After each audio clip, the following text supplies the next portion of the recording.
TWR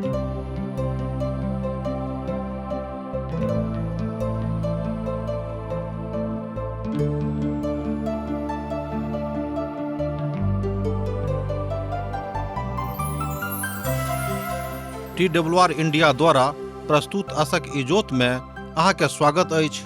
यह कार्यक्रम हमरा के एकटा अवसर प्रदान करैत छथि कि हम बाइबल सँ जुड़ल चीज के अध्ययन कऽ सकी आ यह जानू कि हमरा जीवन के लेल परमेश्वर के इच्छा की अछि। ई उद्देश्य के संग हम यह कार्यक्रम अहाँ के लेल प्रस्तुत कऽ रहल छी।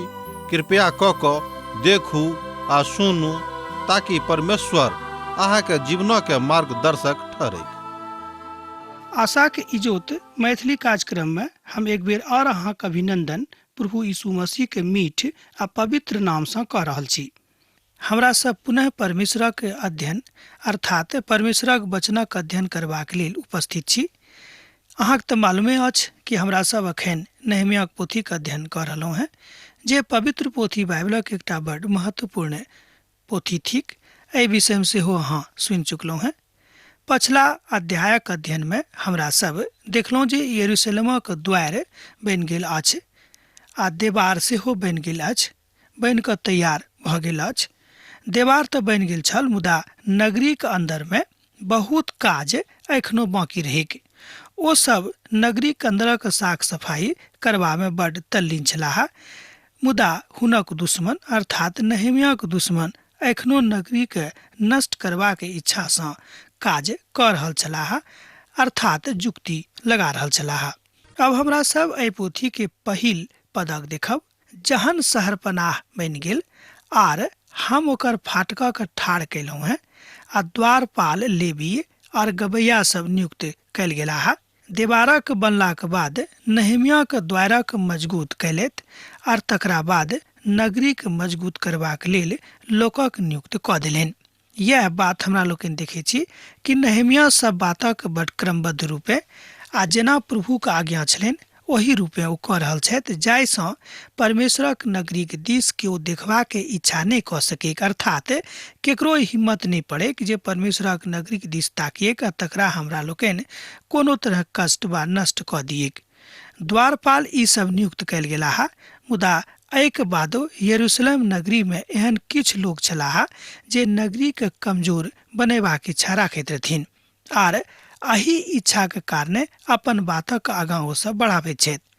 एहि तरह हमरा लोकनि देखैत छी कि जतऽ जतऽ नीक काज होइत अछि ओते ओते खराब काज सेहो होइत अछि, अर्थात ओहिठाम खराब काज करऽ वाला के कमी नहि रहैत अछि। अर्थात एहिठाम संगतिक कमजोरी के दर्शायल गेल अछि, जे कमजोर छथि जे पहिने प्रभुक लोकक संगति में आबि कऽ स्वयं के मजबूत करेक। एहिठाम हमर भाई बहिन हमरा सब सीखै छी कि जे केओ कमजोर भऽ गेल छथि बा कोनो कारणे प्रभुक लग सँ फिर गेल छथि, हुनका प्रभुक लग आबैक छनि आर अपन गलती के स्वीकार करऽ के छनि। एहिठाम संगति के विषय में नहमिया बाजित छथि, कियाक तऽ ओहिठाम यरूशलेम में बहुत लोग एहन छथि जे परमेश्वरक नगरी के एखनो चोट पहुँचाबे के फेरा में छथि। एहि द्वारा नहमिया हुनका सब गोटे के सावधान कऽ रहल छथि आ बता रहल छथि कि अहाँ सभक ई काज नहि थिक, अहाँ कियाक कमजोर संगति में पड़ि कऽ स्वयं के कमजोर कऽ देलहुँ हैं। हमरो सब यह बातक अपन अपन जिंदगी में देखै छी। दर्शनक एहिठाम दोहरिया के जँ अहाँ देखबै तऽ अहाँ पायब कि हुनक दर्शन कतेक स्पष्ट रहनि, अर्थात नहमियाक दर्शन प्रभुक काजक लेल बड्ड स्पष्ट रहनि आ वही रीति सँ ओ काज कऽ रहल छलाह। दोसर तीमुथियुक पोथी तकर दोसर अध्याय आ तकर 19 पद में एहि बातक अहाँ देख सकैत छी। एहिके बादो परमेश्वरक पक्का नेब बनल रहैत अछि आर ओकरा ऊपर ओ छाप लागल रहैत अछि जे प्रभु अपनाक अर्थात अपना चिन्हक देने छथि। जे केओ प्रभुक नाम लैत अछि ओ अधर्म सँ बचल रहैत अछि। एहि बातक हमरा लोकनि एहिठाम 19 पद में देखैत छी। साधु पौल एहिठाम बता रहल छथि कि जे किओ निपुणताक साथ जे किओ अपन प्रभुक संगति में बनल रहैत छथि हुनका जिंदगी में परमेश्वरक नेह, परमेश्वरक प्रेम, परमेश्वरक पवित्रता बनल रहैत छनि। मुदा हाँ, जँ हाँ अपन जिंदगी के चौकसी करब तहने आ जँ हाँ चौकीदार नहीं छी अपन जिंदगी के तऽ ई तकलीफ अहूँक जिंदगी में आबि सकैछ। वो अधर्म से बचल रहता। चौकीदारक नियुक्ति के बादो नहमिया गवैया सभक सेहो नियुक्त कऽ दैत छथि। कारण छल अगला अध्याय में नहमिया बाज रहल छथि जे परमेश्वर आनंद अर्थात परमेश्वरक आनंद अहाँक जिंदगी के मजबूत करेक। ध्यान दियौक कि परमेश्वरक आनंद अहाँक जिंदगी के मजबूत करेक यह हुनक इच्छा रहन। जो हमरा सबक जिंदगी में परमेश्वरक आनंद अछि तब परमेश्वर हमरा सब गोटे के मजबूत कऽ सकैत छथि। आ जे किओ आत्मा से प्रभु के सहैत छथि, जे किओ आत्मा के साथ प्रभु के संगे रहैत छथि, एकर अर्थ यह भेलै कि परमेश्वर हुनका संगे छथि आ परमेश्वरक महिमा हुनका में छनि। एहि तरह परमेश्वरक ओहि महिमा के कारणे जे हमरा लोकनि एखनो देखैत छी प्रभु के रूपे देख सकलहुँ हैं। इफिसियोक पोथी तकर 5 अध्याय तकर 18 आ 19 पद में साधु पौल आत्मा से भरल मसीह के कथा करैत छथि जे प्रभु के महिमा में स्वयं के हर हाल में आनंदित पाबैत छथि। आर दाखरस से मतवाला नहीं बनू, कियाक तऽ एहिसँ लुचपन होइत अछि, मुदा आत्मा से परिपूर्ण होइत जाऊँ।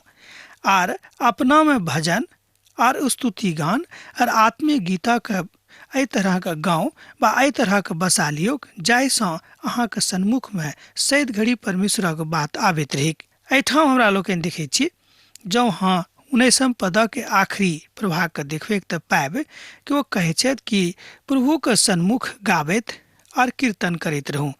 ध्यान दियौ कि एक बेर और एहिठाम आखिरी प्रभाग के आर अपन मन में प्रभु के सन्मुख गाबैत और कीर्तन करैत रहूँ। एहिठाम आत्मिक आनंद से भरल प्रभुक लोकक बतायल गेल अछि कि जे किओ आत्मिक आनंद में अर्थात प्रभुक वास्तविक आनंद में भरल छथि हुनका सभक जिंदगी कोन तरह के भऽ सकैछ। आर दोसर बात, प्रभुक लोक आत्मिक आनंद से भरल जँ रहता तहने हुनका विषय में प्रभु सोच सकैत छथि। अर्थात स्पष्ट भऽ जाइत अछि एहिठाम कि एक हाथ से केओ ताली नहीं बजा सकैत छथि। जँ हाँ चाहैत छी कि थपड़ी बजाबी तऽ एक हाथ से नहीं बजत। नीति वचन तकर 18 अध्याय तकर 16 पद कहैत अछि कि आत्मिक ज्ञानक बिनु अहाँ प्रभु में उठि कऽ ठाढ़ नहीं भऽ सकलहुँ हैं।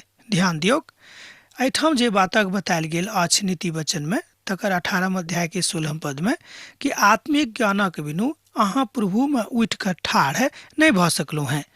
प्रभु का अहाँके एकटा स्थान दैत छथि जतऽ अहाँ बसल रहैत छी। आ जँ अहाँ प्रभुक देल स्थानक अनेरे एम्हर उम्हर करैत छी आ तकरा कमजोर कऽ दैत छी तऽ ई बात अहूँक जिंदगी में जागृति के रूप में नहीं हैत।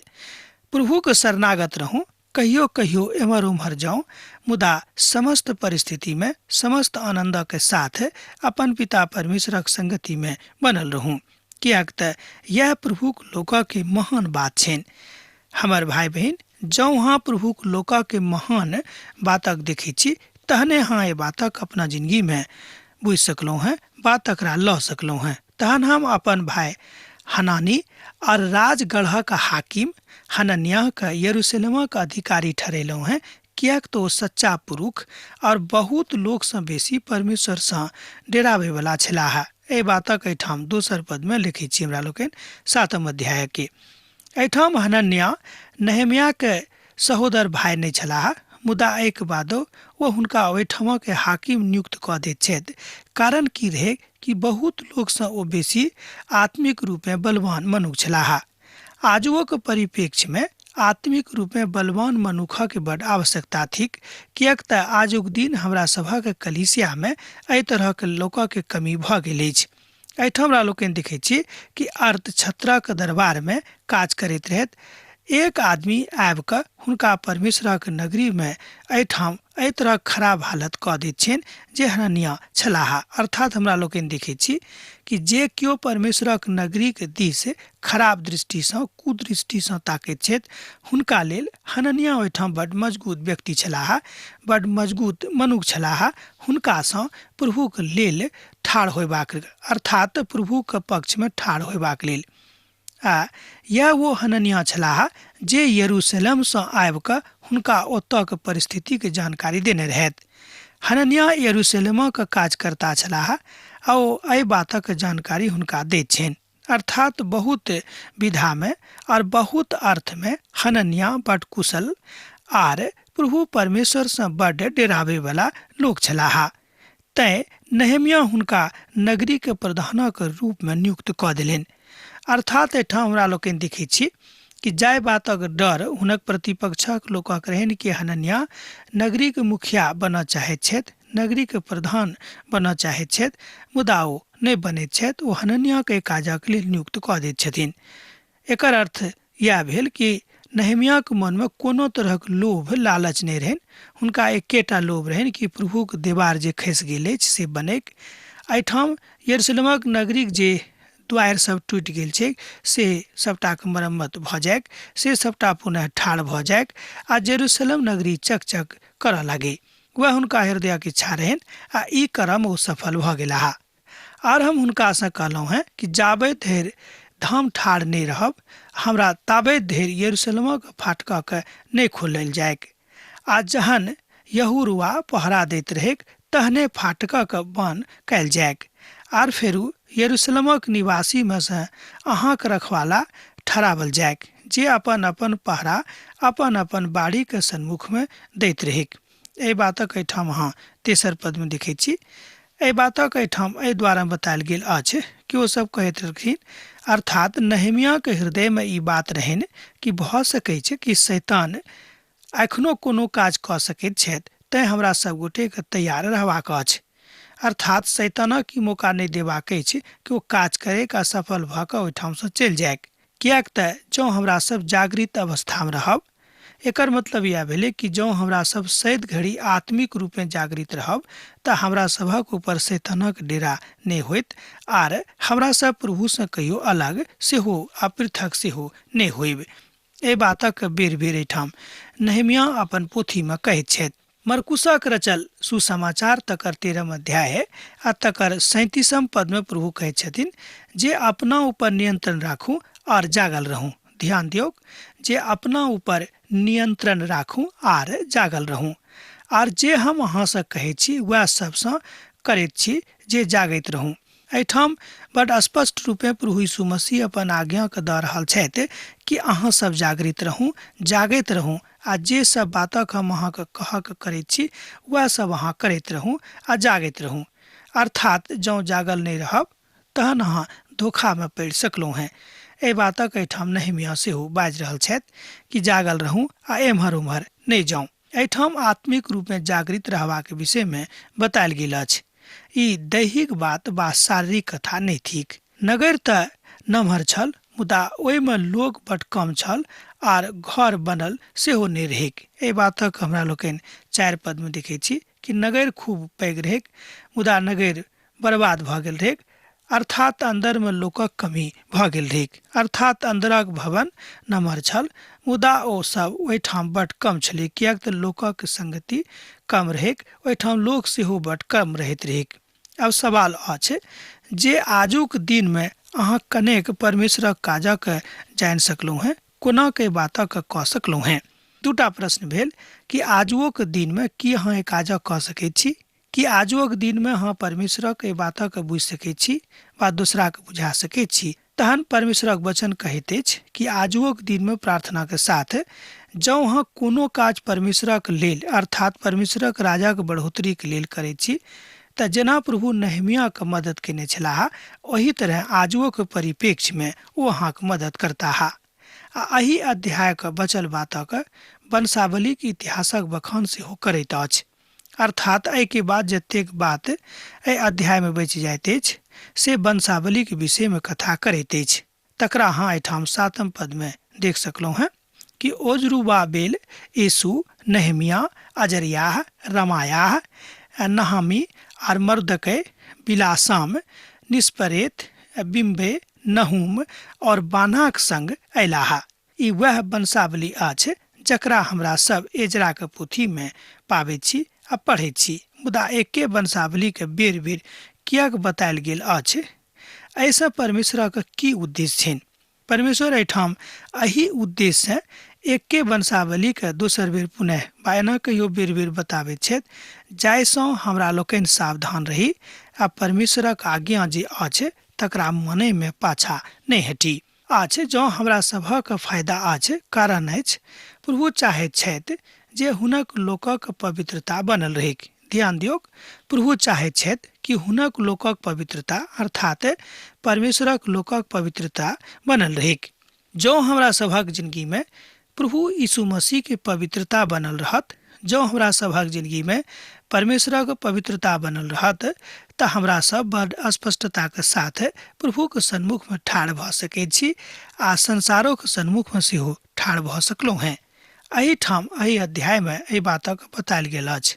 नहमिया के पोथी के विषय में बखान करैत अछि, अर्थात एहिठाम हमरा लोकनि देखैत छी कि जतेक बात जे ओहिठाम बतायल गेल अछि 7 पद में सेहो हमरा लोकनि एहिठाम देखैत छी। अब अजागाद के छलाह, एहि बातक जानकारी बड़ आवश्यक थिक। ओ एहन एकटा लोक छलाह जे परमेश्वरक लोक अर्थात जिनका बेबीलोनक गुलामी में दासत्वक मेला में जयबा गेल छलनि, अर्थात दासत्वक मेला में लऽ जावल गेल रहनि। अब तऽ स्पष्ट भऽ गेल होइत। आ ओही 70 वर्षक अंतराल में एहिठाम हमरा लोकनि देखैत छी कि अजगादक परिवार बढ़ि गेल रहै आ अजगाद हुनक सभक एहिठाम पैतृक भूमि में अर्थात पिता के घर में रखने रहैत, अर्थात वो हुनका सभक पुरुष छलाह। वो जानैत छलाह जे हम के थिकौं हैं, अर्थात ओ इसराइली छलाह। एहि बातक मानल जाइत अछि वा मानल जा सकैत। आजुक दुनिया में बहुत लोग एहन छथि जे कहैत छथि जे हम परमेश्वरक संतान थिकौं हैं, मुदा जौहाँ हुनक जिंदगी के बड़ नजदीकी से देखबेक वा बड़ नजदीकी से निहारबेक तऽ पाएब कि वो परमेश्वरक लोक नहीं छथि। की बात सत्यक थिक कि नहीं? अहाँ सुनि कऽ तमसायब ने, खिसियाब ने, कियाक कि अहींके बढ़ोतरी के लेल, अहींके आत्मिक बढ़ोतरी के लेल, अहींके जिंदगी के फायदा के लेल आ अहींके सांत्वना के लेल, अहींके वास्तविक शांति के लेल अछि। हमरा सब जहन वास्तविक शांति से हटे छी तहन बहुत तरहक मिथ्यावादी बात हमरा सभक जिंदगी में आबैत अछि आ हमरा सब प्रभु से अलग भऽ जाइत छी। परमेश्वरक एहिठाम जे पुत्र थिकौं हैं, एहि बातक प्रभु यीशु मसीह कहैत छथि कि वो स्वयं परमेश्वर के पुत्र थिकाह। एहिठाम पहिल यूहन्ना के पोथी तकर 5 अध्याय आ तकर 12 पद कहैत अछि, जिनका लग पुत्र अछि हुनका लग जीवन अछि। ध्यान दियौ, जिनका लग पुत्र अछि हुनका लग जीवन अछि आ जिनका लग परमेश्वरक पुत्र नहि हुनका लग जीवन सेहो नहि अछि। एहि बातक अहाँ 5 अध्याय के 12 पद में देख सकैत छी। पहिल यूहन्ना के पोथी तकर 5 अध्याय आ तकर 12 पद एहि बातक बखान एहिठाम कऽ रहल अछि, अर्थात अहाँक लग जीवन अछि, कारण अछि अहाँक लग प्रभु यीशु मसीह छथि। एहि तरह नहमिया के बातक जानकारी रहनि कि जे काज ओ कऽ रहल छथि ओ कोनो अपना लेल नहि वा अपन कोनो अपस्वार्थी में नहि वा हुनक अपन कोनो निजी स्वार्थ में निहित नहीं छनि। तहन ओ जे काज कऽ रहल छथि ओ परमेश्वरक लेल कऽ रहल छथि, परमेश्वरक महिमा देबाक लेल कऽ रहल छथि। तहन प्रभु हुनका संगे छथि आ हुनका एहि बातक विश्वास रहनि कि प्रभु हमरा लग छथि तैं हमरा लग जीवन अछि। हमरो सभक एहि तरहक विश्वास रखबाक चाही कि जहन प्रभु यीशु मसीह हमरा सभक लग छथि तऽ हमरा सभक लग जीवन अछि। जेना अखन हमरा सब देखलहुँ हैं कि पहिल यूहन्ना पोथी तकर 5 अध्याय आ तकर 12 पद में एहि बातक बखान मिलैत अछि। आगाद बाजि सकैत छथि जे हम जानैत छी जे हम के थिकौं हैं, किएक तऽ हमर नाम एहिठाम पवित्र पोथी में लिखल अछि, अर्थात जीवनक पोथी में हमर नाम अंकित अछि। एहिठाम आगादक मालूम रहनि जे ओ परमेश्वर के पुत्र थिकाह, किएक तऽ हुनका लग पुत्र छनि। ध्यान दियौ, किएक तऽ आगादक मालूम रहनि जे ओ परमेश्वरक पुत्र थिकाह, किएक तऽ हुनका लग पुत्र छनि। जिनका लग पूत छनि हुनका लग जीवन छनि, अर्थात जिनका लग प्रभु यीशु मसीह छथि, जिनका हृदय में प्रभु यीशु मसीह छथि, जिनका परिवार में प्रभु यीशु मसीह छथि, हुनका परिवार में जीवन छनि, हुनका जिंदगी में जीवन छनि। आर वो सब ई छथि जे तेल मेलाहा, तेल हाथी, करूब, अद्दोन और अम्मेर स्व यरूशलेम गेलाहा, मुदा अपन अपन पितरक घराना और वंशावली के बता नहीं सकलाहा जे ओ सब इसराइली छथि वा नहीं। एहिठाम लोकनि इसराइली इतिहासक एकटा आखिरी प्रभाग के देखै छी कि ओ सब अपन वंशावली के नहीं बता सकलथि कि ओ सब इसराइली छथि कि नहीं। एहिठाम इतिहासक ओहि पृष्ठभूमि के दिस हमरा लोकनि छी अखन बा जा रहलहुँ हैं, बा अध्ययन कर रहलहुँ हैं। ओ थिक कि लोक सब अपन अपन वंशावली के खोजैत छथि कि ओ के थिकाहा, मुदा सबसे बेसी ई खोजनाइ जरूरी थिक कि हमरा सब परमेश्वरक लोग अखन धरि भेलहुँ हैं कि नहीं, अर्थात हमरा सभक वंश परमेश्वरक वंश से जोड़ल गेल छथि कि नहीं, अर्थात हमरा सभक संगति प्रभु यीशु मसीह के साथ अखन धरि भेल अछि कि नहीं। ई बड़ जरूरी कथा थिक कि हमरा सब प्रभु यीशु मसीह संगे नेह जोड़ कर आ हुनक वंशावली में, हुनक पवित्र पोथी में, अर्थात हुनक जिंदगी के पोथी में अपन नामक लिखवा दिए। ओहिठाम एहनो लोग छलाह जे एहि बातक प्रमाणित नहीं कऽ सकैत रहथि जे ओ सब इसराइली छथि कि नहीं, कियाक तऽ ओ सब अपन वंशावली के इतिहासक नहीं जानैत रहथि। ओ सब कोशिश करैत रहथि जे ओ सब इसराइली थिकाह, मुदा हुनका सभक एहि बातक कोनो प्रमाण नहीं रहनि कि ओ एहि बातक सिद्ध कऽ सके कि ओ सब इसराइली छथि। ऐसा अहाँ की बुझलहुँ?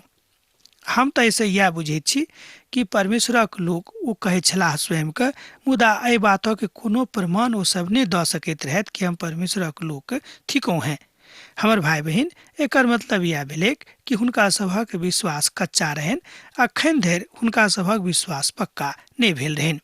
मुदा जहन ओ अपन वंशावली के बताबै में असफल भऽ गेलाह तऽ हुनका सभक बाहर जयबाक रहनि, अर्थात जे केओ विश्वास में नहीं रहता, जे केओ विश्वासक कसौटी पर खूब नीक रीति सँ नहीं उतरताह, हुनका सभक लेल ई बात जरूर भऽ जेतैक। ओ सब अपन अपन वंशावली के पत्र आ दोसर दोसर वंशावली में खोजलथि, मुदा नहीं पौलखिन। तहन ओ सब अशुद्ध ठहरि कऽ याचकक पद सँ एहिठाम एम्हर उम्हर भऽ गेलाह। अहाँ बाजि सकैत छी कि जहन ओ अपन अपन वंशावली के खोजऽ में सफल नहीं भेलाह, तहन ओ सब याचकक पद सँ एम्हर उम्हर कयल गेलाह। हमर भाई बहिन, जहन हमरो सब अपन संगति के, अर्थात अपन अपन संगति के प्रभु यीशु मसीह संगे सिद्ध नहीं कऽ पायब तऽ हमरो सभक बाहर कयल जायत। ओ सब अपन अपन वंशावली के बताबै में असफल भेलाह, अर्थात एही कारणे हुनका सभक ओहिठाम सँ अलग कयल गेलनि। एहिठाम हमरा लोकनि देखैत छी कि उद्धारक आवश्यकता अहाँके अछि, उद्धारक आवश्यकता हमरो अछि। जे केओ उद्धार अखन धरि प्राप्त नहीं कयने छथि, हुनका एहि बातक सेहो आवश्यकता छनि।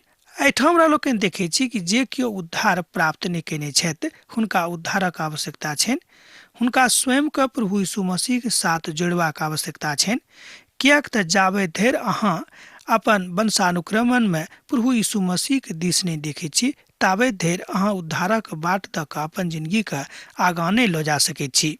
हमर मित्रवर, यह बात हमरा सभक बुझक अछि। एहिठाम हमरा लोकनि देखैत छी कि हुनका सँ एहि बात सँ किछु लेनाइ देनाइ नहीं रहनि, आर अधिपति हुनका सँ कहलनि जे जाबे धरि उरीम आर तुम्हीन आ धारण करऽ वाला कोनो जाचक नहीं उठेक, ताबे धरि अहाँ कोनो पवित्र वस्तु के नहीं खा सकब। एहि बातक एहिठाम अहाँ देखैत छी 7 अध्याय के 6 आ 5 पद में।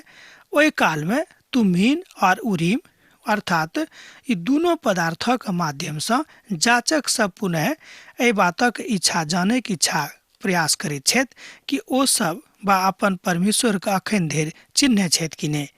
जँ अखन धरि अहाँ अपन प्रभु के नहीं चिन्हलहुँ हैं, जँ अखन धरि अहाँ अपन परमेश्वरक संगति में नहीं अयलहुँ हैं, हम अहाँ से एहि बातक लेल विनती करब कि अहाँ अपन प्रभुक संगति में आबि जाउ। यह बात आजुक दिन अहूँके बुझबाक अछि आ हमरा सेहो बुझबाक अछि कि हमरा सब आजुक दिन प्रभु में अयलहुँ हैं कि नहीं, कि अनेरे खाली एम्हर उम्हर बड़का बड़का गप मारि रहलहुँ हैं। हमर भाई बहन, ई बात सुनिकऽ तम साहेब ने हम बड़ गंभीर बात बाजि रहल छी। ई बात पवित्र पोथी बाइबिल सँ थिक। अब तो अहाँ बुझि गेल होबे कि नहमिया कतेक परमेश्वर सँ डरावे वाला लोग छलाह। अब आजुक अध्ययन हमरा सब एहिठाम अंत करब, कियाक तऽ अहाँ सँ विदा होय के बेरा भऽ रहल अछि। हमरा विदा दिया। हाँ, पाती लिखैत रह, बिसरायब नहि। यीशुक नेह अहाँके जिंदगी में सैद घड़ी बनल रहेक। आमीन। हमरा विश्वास अछि कि ई कार्यक्रम अहाँके लेल लाभदायक सिद्ध भेल अछि। हम चाहै छी कि अहाँ अपन आशीषके हमरा संग साझा करू। जँ अहाँके नजीक बाइबल सँ जीवनसँ संबंधित कोनो प्रकारके प्रश्न भऽ सकै अछि तऽ अपन समस्याके लेल प्रार्थना करबाके लेल जँ चाहै छी तऽ हमरा फोन पर जरूर संपर्क कऽ सकै छी। परमेश्वर अहाँ सबके एकटा सुखद आनंदित दिन प्रदान करैक।